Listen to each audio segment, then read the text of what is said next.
Hello, everyone. Welcome to the Coach's Corner with Sharia. and Sherry. And today we are talking about work life balance and how to handle all the responsibilities that you may have. Yes. So the first tip is to define your values. Basically, this means that you're actually determining what you consider that part called life. And under that thing called life, there are family, friends, places of worship, and church communities that you're a part of. Being able to actually define them, and also your like physical fitness, your wellness, all those things are included within your work life balance. So being able to define your value related to each of those areas becomes extremely important. So what we mean by defining your values is that if you place work as the priority and the main value over all of those other areas, then of course you're not going to find what seems or feels like, or you're not going to have what feels like a balance. So you want to actually start to create a value that says, okay, my family is as equally as important as my job. My time and commitment to going to the gym or participating in a dance class is equally as important as my work, and my time actually investing in my spiritual self, reading the word, going to church, going to the mosque, doing the different places of worship, it's really as equally as valuable as my work. And so what I do then is I just define the values. And that's not to say that one is better than the other, but it's being able to put a value on them that indicates that I gotta get these things done or I will not be my whole self. Absolutely. And the balance is going to look different for every person because you don't want to balance your life based upon other people's expectation or even how they handle their own life. What works for one person may not work for you, and that's okay. Exactly. For your balance to look completely different. So then once you have, then, define your own personal values, then you're going to prioritize your responsibilities based upon the values that you set in place. And so if you place a high value on spending time with your family and, the time that you're committing to your work or your business is lower on the list, then how you are handling those responsibilities means that more time needs to be devoted to your family and more quality time. Because, just being present doesn't always equate to, or being in a space doesn't always equate to just being present. So you prioritize based upon your values, and then you always go back to, reevaluate and make sure that what you hope to experience is the actuality of the life that you are living out.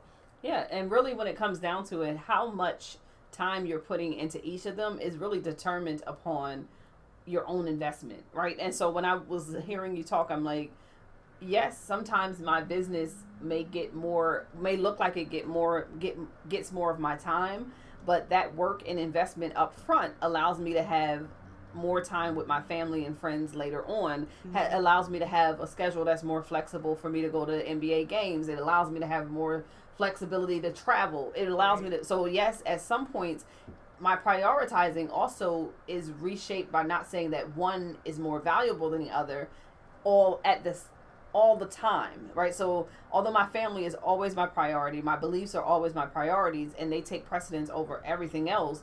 In order for me to have a joyful experience with them, I gotta plan, I gotta have income, I gotta have, right? So I gotta be realistic on even my prioritizing, right? So even when I'm doing the things that are considered work, how are they impacting that part that's considered life for me? And being able to prioritize those things, right? So I'm always shocked when I'm like, oh, I can't ever find time to spend time with my family. I can't ever find time to do stuff.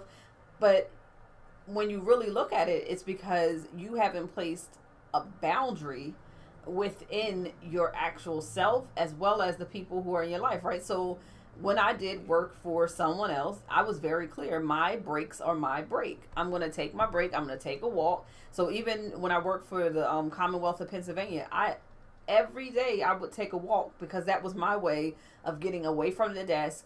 And even if everybody else was still doing their quote unquote work, my 15-minute break was my break, and it was my opportunity to either walk and reflect with my own day, or also to put back into place those priorities that we talked about. Like, what do I want to get done related to this job that will impact my life?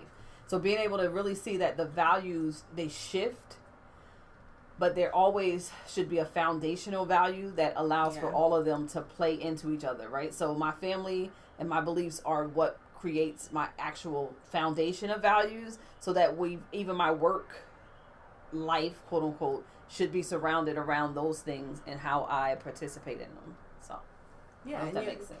Yeah, you'll be happier once you just go through that process with it, and just because you have more control over what's happening in your life, as opposed to letting everyone else dictate, what happens in your life, which that just shouldn't be the place. Not saying that people's needs are not important. Not saying, what they would desire to, to see you do, that you don't take into consideration, but you take in consideration based upon your own value system. So if their expectations doesn't match up with your value system, then that's going to affect the priority that you place on their expectations as well. Exactly. And just knowing that it's okay to create a work-life balance. And I guess maybe part of this for me is the wording, the work-life balance. Maybe it's not so much about balance more than it is about investment, being able to see the value in investing your time in all of who you are, not just one part of yourself. Like, so work is not all of who you are. Your job is not all of who you are. Your title or your professional self is not all of who you are. So being able to invest in your entire self so that you find what I feel is a good harmony in existence. Sounds good. Sounds good. So, got the 2 tips: define the values, and then prioritize based upon their values, and you are on your path to a happier, fulfilling life. Okay, so before we go, Sherry won't do it, but I will do it. I always forget. So she has again come out with something awesome. What is it this week? For it. Your book, your devotional. Oh, I don't know if we can announce that yet. Why not? This would be like later. For it. Oh. Can we edit this out? No, but it's gonna be in here. This is live. Well, and I don't like to edit things out because it takes away from the truth. Like, she don't want to promote something that's coming up, but it's coming up and it's awesome. So even if it's not available when we release this, I want you guys to look out for it. I want you to be prepared to actually. So, you guys are seeing this live in action. This is so that said, tell us about your devotional. Yes. So I have a devotional. It's titled Overcome Pain in 21 Days. Yes. Biblical principles, or daily devotional of biblical principles to heal, live, and prosper. Yay. And so this is the faith-based version of my online course. With it, and so you get the same actually 21 tips, but you get scriptures to accompany those tips with it, and so it will be available in print and ebook format. So information at the in the description will be there for how you go ahead and order that. So I'm pretty excited, about this whole venture, because this will be my second book actually for it. So pretty excited about that. So I'm gonna one-up her since we got about 2 minutes. The first 5 women that purchase either her, well, actually, let's do this. The first 5 women who purchase her online course, I'll actually buy you the book and send it to you. Oh, so that is a really great deal with it, because it's such a great deal. And the thing that I really like about the devotional is that it only takes about 5 or 10 minutes to go through it each and every day. And so just taking that investment of 5 and 10 minutes just to look at just where do you need to address, either pain or frustration or anger, in your life. And now just taking those 5 or 10 minutes to really change the whole trajectory of your life is certainly worth it. Absolutely. There's spaces in there for you to write down notes and jot down things that, you want to go back and reflect on later. And so it's really cool. And I'll make sure to post a picture of that, of the cover and everything for you guys later on too. All right. SherryWary.com is where you can find all these items. Yes. Like I said, if the first 5 women who actually purchase the course and then email myself or her, letting them know that you purchased the course, I will actually get you the devotional. So there you have it. So thank you all so much. Take care and be well.